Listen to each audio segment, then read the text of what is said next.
Want to welcome everybody to this session on the mental status exam. So I think the mental status exam is a key component of the assessment process with a client. It's your evaluation of the patient's cognitive and emotional functioning at that point in time.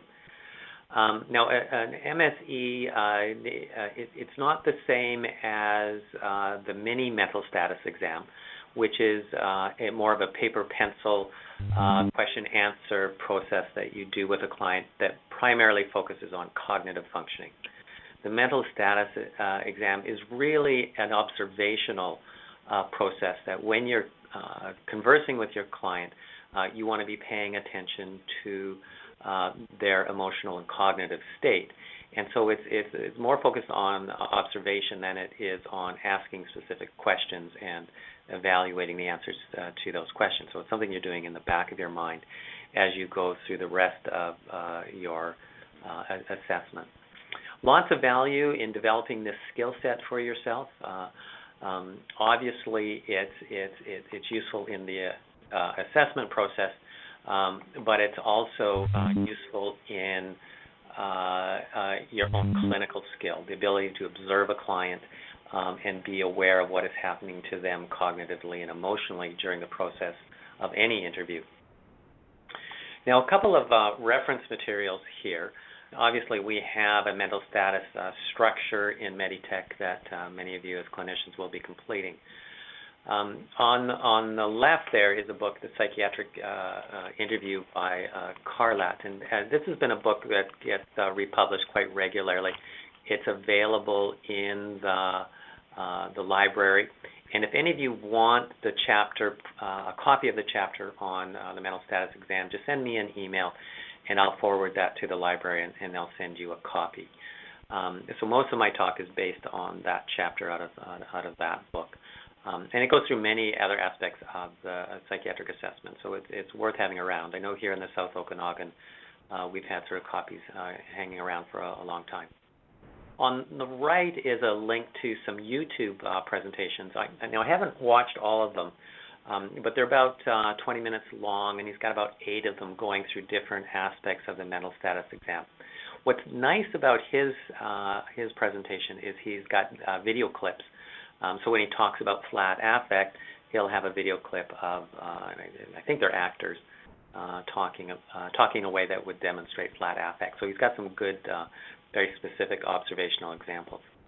The other source that I've used in this talk is an iTunes podcast. This Dr. Luis Cancelero, and he's giving a talk to GPs on the mental status exam. I tried to find a URL link to it, but I couldn't. But if you have access to iTunes, you can download it onto an iPod or into your iTunes. And he's quite entertaining. He won't be as detailed as I'm going to be today, but it's a nice one if you've got a group of people, a team that you want to kind of listen to. So anyway, just some useful information sources. I'm going to be using kind of a metaphor today for the mental status, and that is wine tasting. I think doing a mental status exam is kind of like what a wine taster does. In tasting wine, you have to have 2 things. One is you have to have the ability to recognize different flavors in wine, and you also need a language to talk about that. And mental status exam is exactly the same type of thing. We need to have the ability to recognize cognitive states and emotional states in our clients, and we need a language to be able to talk about that so we can communicate that with our colleagues and that. So I think there's a good parallel.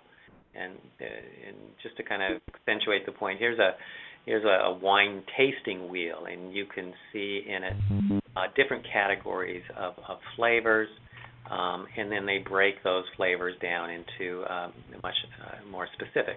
And so we're doing the same thing with a mental status exam, creating categories and then breaking those categories down into descriptors so we can talk about that. So the history of when we do education stuff, they say the most important is to be teaching. What do people absolutely need to know? Then there's what's good to know, and then there's what they call the nerd stuff. So this is a bit of nerd stuff here.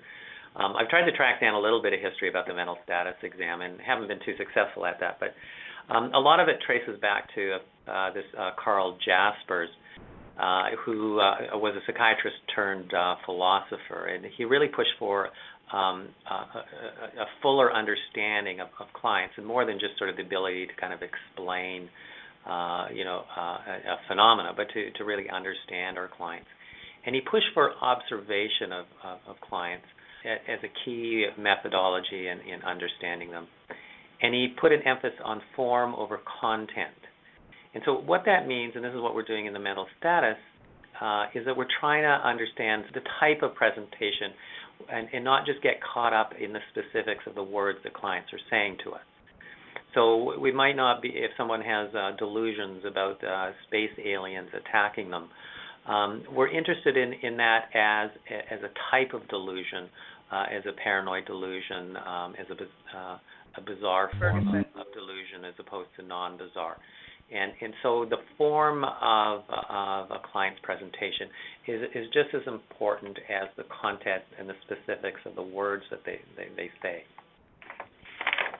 So a mental status is very useful for us, obviously, in the assessment process, but it also helps us clinically to be good at reading clients. There's so much information being presented to us from a client in terms of words and context and unspoken events. The challenge in doing a good assessment is what do you pay attention to. So the mental status helps us do that. And I think it also helps us clinically being more attentive to our clients. There's been a number of discussions, I know it's probably happening in your circles, I know in my circles, about working with clients with trauma and about keeping clients safe, keeping the environment safe. And one of the things we need to be able to do that is we need to be able to read our clients. Can we read when they're becoming more tense, becoming more anxious? Can you see the change in their facial color, the change in the tension in their jaw? Can you see the tear forming in the corner of their eye? And it's that attentiveness that allows us to be more responsive to clients. And also the communication side of it. How do we communicate that to our colleagues? I was talking with a practice lead yesterday about doing this, and she made the comment that writing the MSE was her favorite part of writing up an assessment. And I think writing our assessments actually helps improve our skills, particularly around the MSE, because you have to kind of think back, okay, what was going on in that area with the client, and then you have to articulate that on paper. And I think that actually helps improve our skills at doing a mental status exam. Because a mental status exam is very much about observation, there's a real sort of subjective nature to it, and this is often a criticism of it, but I don't think it's a sufficient criticism to not be doing it. But I think when we are meeting with clients, we need to be aware of our own personal biases, that we're looking at clients through our own cultural lens. We in our culture may value eye contact, where in our Aboriginal communities that may not be the case.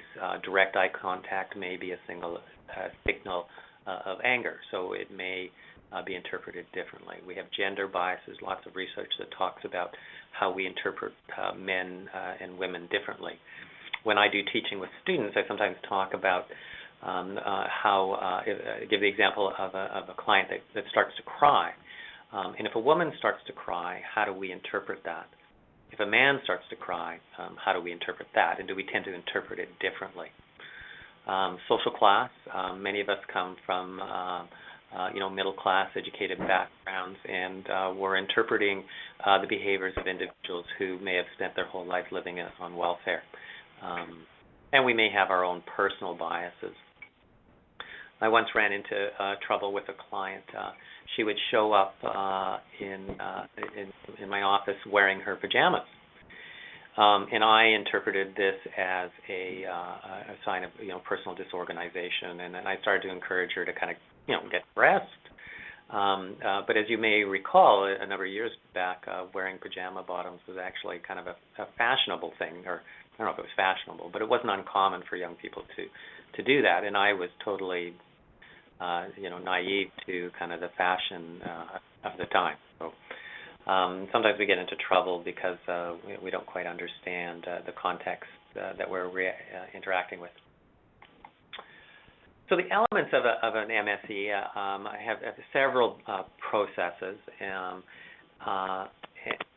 different writers kind of organize them differently. Meditech organizes them in a particular way. I'm adopting the organization of the Carlat book. Appearance, how do people look, behavior in the session, speech, affect, emotion, thought process, thought content, cognitive processes. This is 7 categories. Some move it up to 11 categories when separating out things like judgment and insight. I think in Meditech, speech gets absorbed into thought process, and then suicide thought taken out of thought content and done separately. So the first aspect of the mental status exam is appearance. We want to pay attention to how is a person dressed and how are they presenting themselves. We're always keeping in mind that it's the context of an interview. A person has come to an appointment, and what would normal behavior be like in that?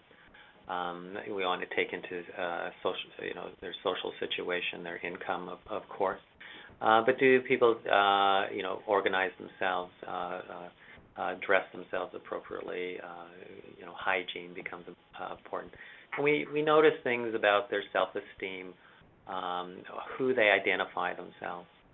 I know many clinicians have clients where changes in a person's dress may actually signify that they're not doing well. They become individuals that may have mania, become more flamboyant, or individuals moving into a psychotic state may become more bizarre in their dress. And so paying attention to appearance is important.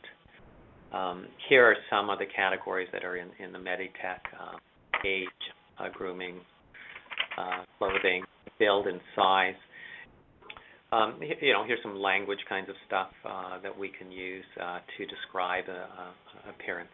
In the Carlat article, he creates kind of little cards with different sort of language pieces to the different descriptions, and those become useful. I think there's actually thesauruses out there, and certainly on the internet to describe that.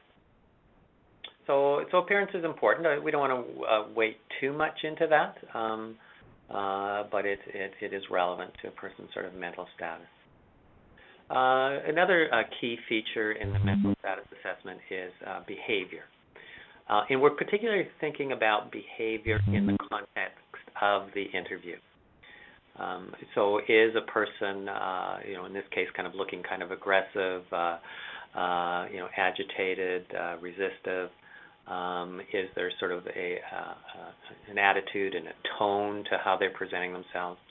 Sometimes things like physical space, how closely do they sit to you? Do they seem to have a diminished sense of body space? Are they cowering, moving into the corner? Obviously, depressed people will be less responsive, more quiet, lower volume in their tone of voice, whereas somebody who's manic, will be speaking louder, and so their behavior will reflect their space or their mental status. Often the feature of behavior is divided into behavior and attitude. Some people separate out attitude. I think in the Meditech, attitude is included in the behavior category. So looking at how cooperative or apathetic or argumentative or defensive a person may be. Now, of course, attitude and behavior as well can shift during the course of the interview, and you want to pay attention to that. So it's not uncommon. Clients come to see us, they're defensive, anxious, maybe uncooperative. But as the interview progresses and you build trust with the client, their demeanor changes, and so that's worth commenting on.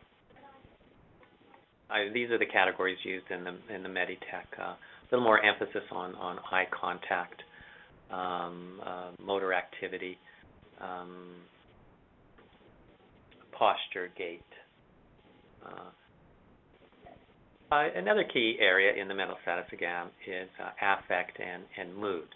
And so we can see this by a person's disposition, expressions on their face. The words affect and mood tend to be used sort of differently in different, different writers, different speakers. Affect is usually the word that's used in the mental status exam because it represents the presentation of the client. What is it that you see in the client in terms of emotion and their state? Mood is sometimes used as well, indicating more of a longer-term period of emotional state. Or in the case of the Meditech, mood is used as the client's description of their emotion. So there's the client's description, and then there's you as a clinician observing for the specifics of the emotional state. We can document different types of emotion.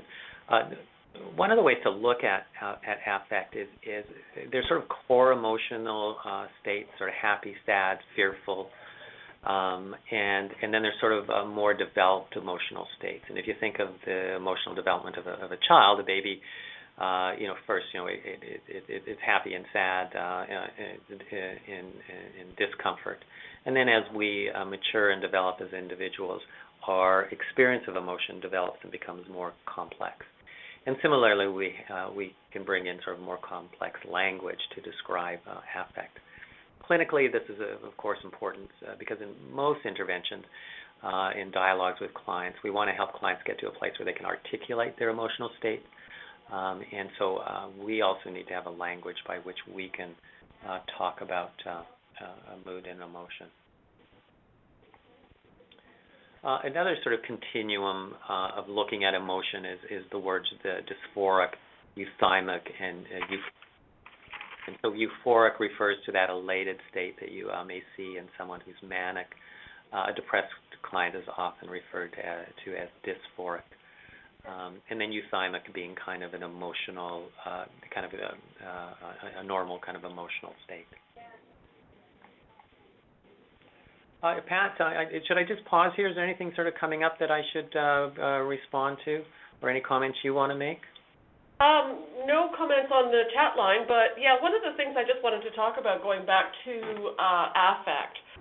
When we talk about, and I think that this is where there's some confusion for people that are just learning this, because is affect a mood state, or is affect more about the presentation of the mood state?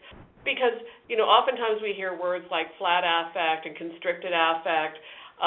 What do those things mean in comparison to the mood state? So for me, in the way that I was trained around this, it was really about, affect was really about how the person presented the mood state versus the reported mood state. Yes. If someone was saying, I'm so depressed and I've been depressed for the last 40 years, but yet they're smiling at you, there's an incongruency between the affective and the mood state. Yes. I just wanted to clarify that a little bit. Yeah, and I think that's an important point, and I think it goes back to what the function of the mental status exam is it's that observation of the client. So you're observing the expression of the mood state. But it also then starts to bring up, okay, what is the congruency between the expression of the mood state and what the client is describing as their mood. So if a person is saying that they're depressed, but they're kind of bouncy and cheerful in their affect, then we have kind of an incongruency there. And so I've put a bunch of different categories up there. And so appropriateness is one of the qualities of affect that we want. How well does the mood state match their situation, their self-description, and we can also get into sort of superficialness versus sort of depth of emotion. Stability is also an important feature. So does that emotional state stay stable over time through the interview, or do you have a lot of lability where the individual's emotional states are, one moment, tearful and crying, and the next moment laughing and jolly? So we want to pay attention to that. And then range, and I think this is what you're getting into some of the words there, Pat. We have clients that have a broad, full range of emotional expression, or we may notice that their emotional expression has become narrowed or constricted. And then we start getting into blunted, where the expression of emotion seems noticeably limited, and then moving all the way further down into flat affect, where there's no expression of emotion.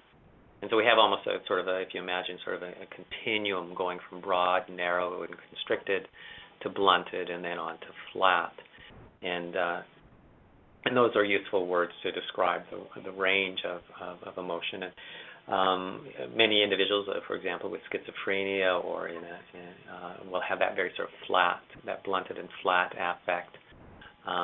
When people are in a manic state, you may see more of an intense sort of expression of emotion as well. Any comments on that, Pat? I think those are useful words and concepts to have in your mental status. Yeah, I agree, Alan, and I think that one of the things I think that's the challenge here is that, really understanding what those words mean, because I think that there could be some confusion between, what's the difference between a flat or blunted affect? What's the difference between a flat and constricted affect? And I think that those are things that, maybe if you really are interested in knowing more about this, to look these words up in the context of assessment, because there really is a difference. Yes. So, and I've tried to put them kind of in a continuum there.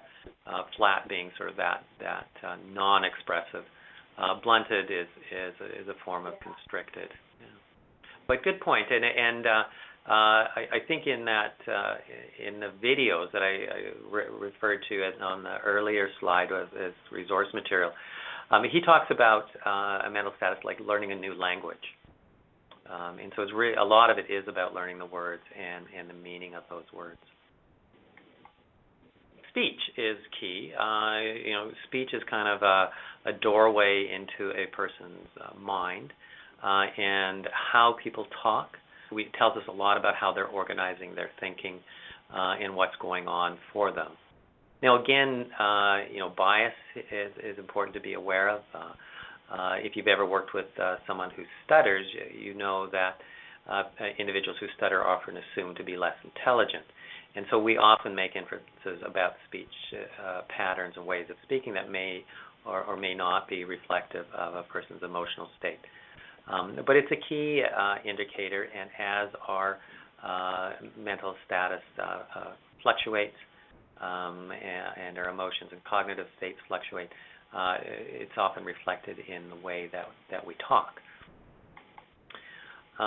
So here are, again, some categories. So rate is a key function. So how fast is a person talking? Are they rapid, normal?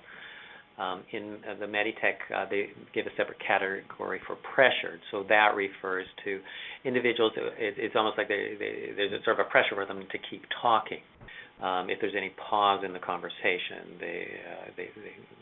they will talk and will fill it in. And sometimes it's hard to get in a word edgewise. And it's almost synonymous with a person in a manic state. Rhythm, so staccatoed speech, or smooth and flowing. Amount or production, is they talk a lot or they don't talk a lot. Volume is a key feature, and so our depressed clients will often be very quiet, or someone with a shy personality versus the extrovert, or someone who is, again, sort of in a kind of a hypomanic presentation. Latency, which is the speed at which somebody responds to a question. So is an individual slow to respond, or do they respond quickly, or is there sort of a halting nature to their response? The quality of the speech, is it thoughtful, articulate, or does it tend to be rambling and vague? Now, there's a lot of overlap between speech and thought processes, and so we'll talk a little bit more about speech when we get to thought processes. So thought processes is that we're trying to observe what's going on in the person's mind in terms of how they think, not so much about what's the content of their thoughts, or their sort of intelligence and cognitive ability, but more the process of thinking that's going on inside their head. And so there's a number of sort of key elements to this. The first is kind of flow of thought. And so how you ask a question, and so how smoothly does the person answer? Do they answer in a logical or coherent way, or is it incoherent and hard to understand? Sometimes people respond in kind of what they call kind of a paralogical kind of way, where they're talking and it's kind of making sense, but when you think about what they're saying, you get like, I don't quite get what you're saying. And so flow of thought becomes important. Association, and we'll come back to this a bit more, but how well connected are the thoughts to each other? So if you ask a person a question, what's the weather like? Some people will give you sort of a clear, immediate answer. Other people will be circumstantial, so that means they will kind of go around the bush, but they'll eventually come back to the question, where other people will never get to kind of an answer to that. But I'll come back to that in a second. Velocity refers to kind of that the velocity of the speech and thought process. Is the person mute? Is there poverty of thought and content? Referring to kind of there's not a lot of depth to the thoughts and ideas being presented. They're pretty superficial. Or the thoughts racing, or is there a flight of ideas where the person is rapidly moving from one idea to the other in a loose connection. And then, of course, perceptual abnormalities such as hallucinations, but we'll get on to that in a second here. So if we look at the organization of thoughts and speech, we can kind of look at them in a continuum. So normal speech, you ask a question, a person gives a straightforward answer. In circumstantial speech, the person kind of talks around the question, but eventually gives you an answer.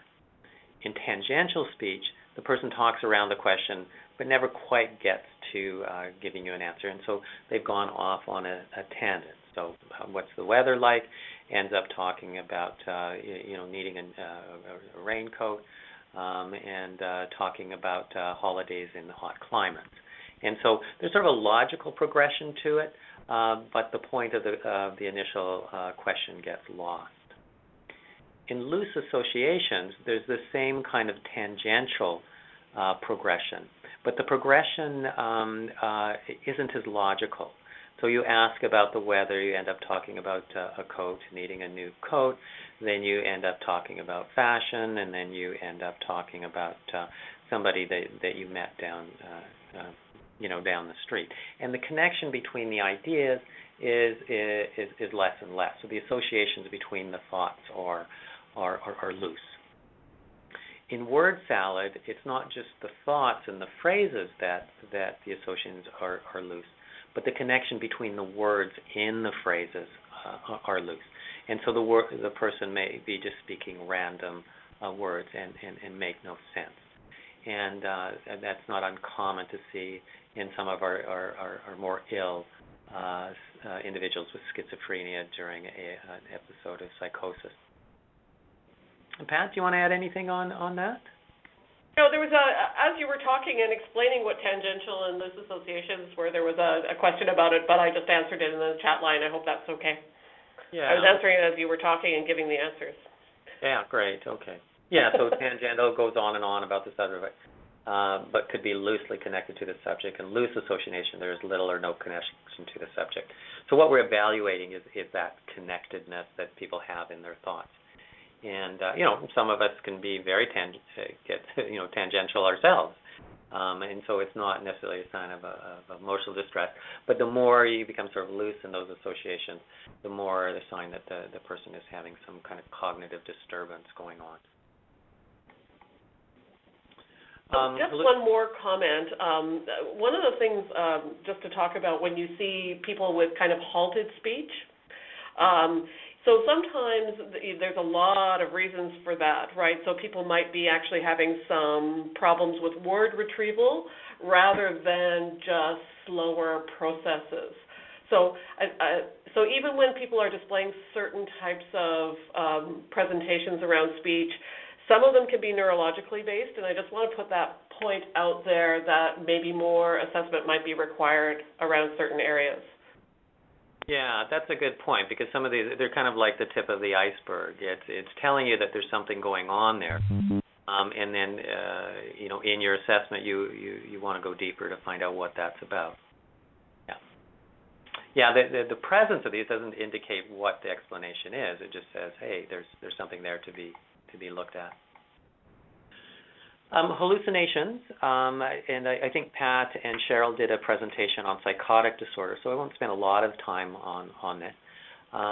Hallucinations are the person is experiencing something out of their senses, in sound or visually or taste, smell, or touch, that other people wouldn't sort of recognize. So a person may be hearing a voice talking to them, and the rest of us wouldn't hear that voice. So you can have hallucinations around any of the five senses. In our psychotic disorders, probably the auditory hallucinations are more common. Visual hallucinations are sometimes an indicator of substance use or a head injury, though they certainly are present with psychotic disorders, but less frequent. Olfactory, taste, smell, probably less frequent, but present. And tactile, people having sensations in their body. The thing to watch for is command hallucinations, where the person is being directed by the hallucination to act in a certain way. And this can become quite dangerous if an individual is hearing a voice telling them, for example, to kill themselves or even to harm someone else. The person may not want to, end their life, but they feel the pressure from the voice and may act on the voice. And often the voices aren't very nice for our people, so that's of great concern. And so we want to be paying attention to that. And we also, in a session, want to be observing, is the client, acting in a way that maybe they're hearing a voice? Do they kind of cock their ears and turn their head, or seem to kind of pause as if they're hearing something? And so we want to inquire about that.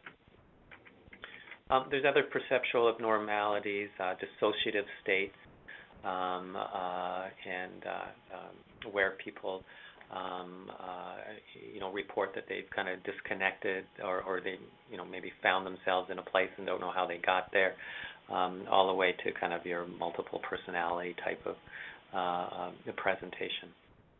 Depersonalization, derealization, where people sort of feel like they're outside of their body, or feel like they're not connected to the world. Hypnagogic and hypnopompic states are more sleep states, and people sort of having these experiences as they move in and out of sleep. Another main area is thought content. So now we're looking at what is the content of the thoughts, not just the process of the individual's thoughts. And we can break these down: risk thoughts, suicidal, homicidal thoughts. And we've done a previous session. We'll do another session on suicidal thoughts. We won't talk too much about that today. And in your Meditech, that consumes a significant piece of the assessment because of its obvious importance. Fearful thoughts, fears about bugs and spiders, all the way to fears about having panic attacks. Obsessions, compulsions. Maybe one day we can do a separate session on OCD. Obsessions are those intrusive thoughts that make you feel anxious, compulsions or behaviors that you engage in to reduce the anxiety that you get from obsessive thoughts. And then, of course, delusions,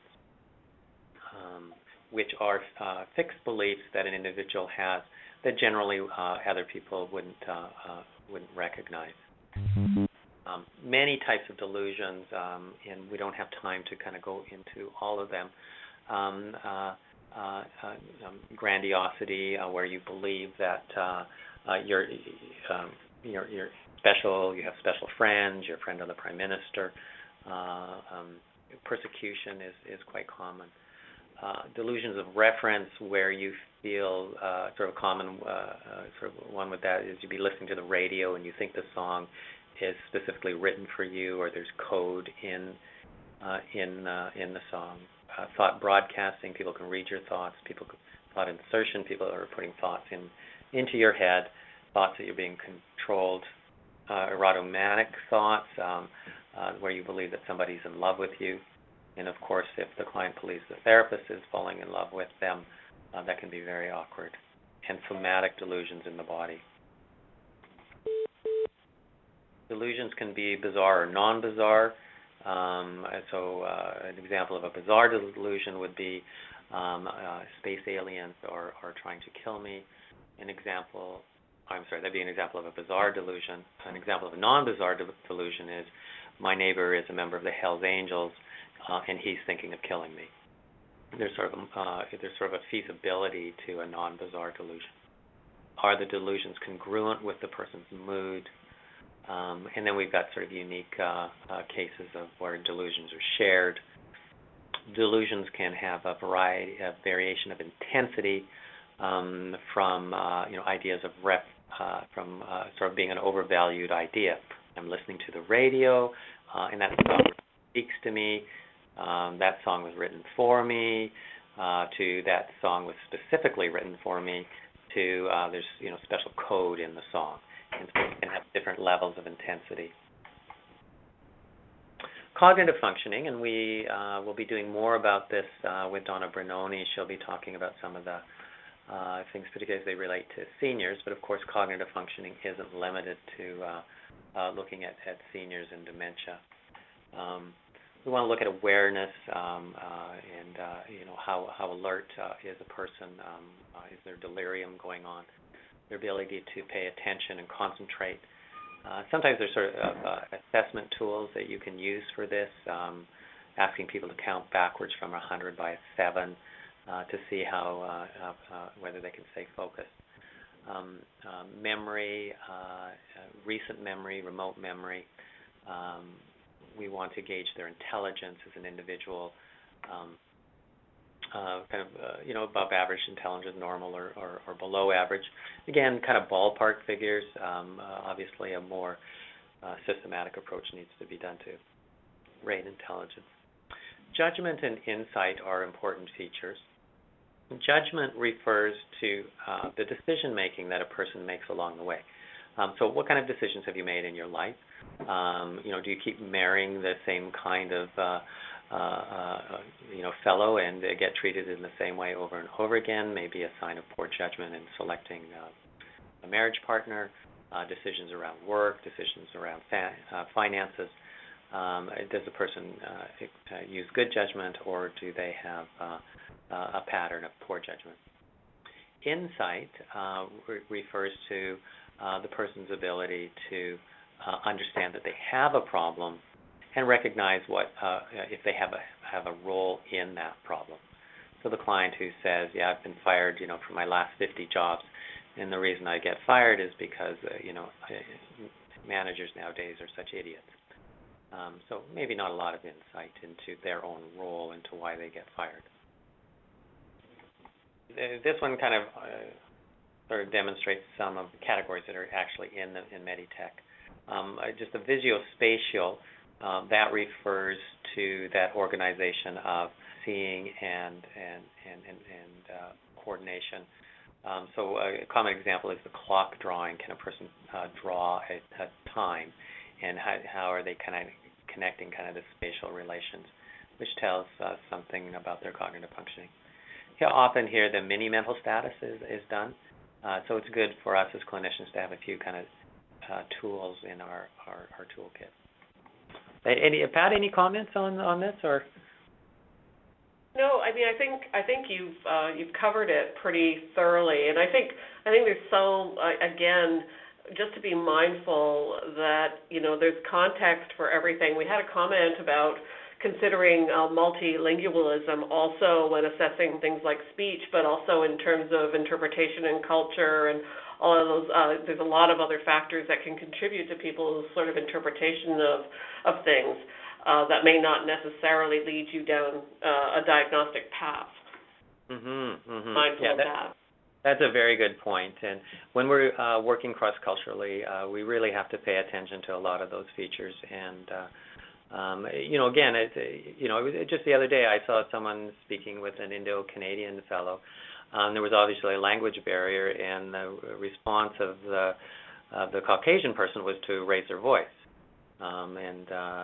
Assuming that because you can't understand well, you have a hearing problem, and so often we inadvertently kind of behave in ways that really don't suggest that we understand the cultural aspect of it.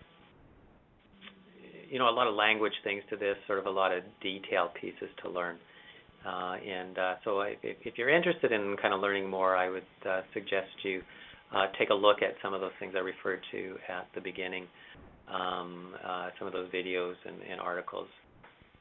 My own feeling about a mental status exam is you never quite fully learn to do it as well as you want.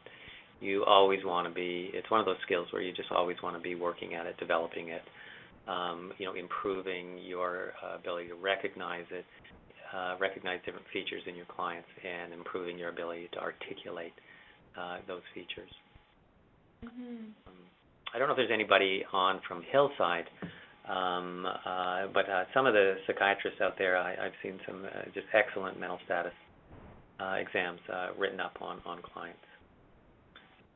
The other thing about doing mental status that's really, I think, interesting is if you have the opportunity to have another clinician in the room while you're doing the assessment, I think it's really interesting to have, two kind of sets of eyes on somebody to see if you're actually doing and reading things, within kind of this kind of scale that you're kind of on track in terms of how you're assessing. Yeah.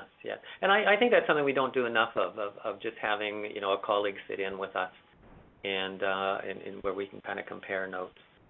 Okay, any other thoughts out there? I think there's a good example on the chat line I see about a young Inuit man who was unable to describe a tree and so was thought to be uneducated. However, he came from a community where there was no trees, so that's a good example. Anyway, so we'll just sign off now. Thank you all for joining us, and we do appreciate the feedback.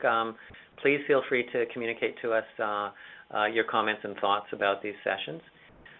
So thanks, everybody, and take care out there, and we'll see you again.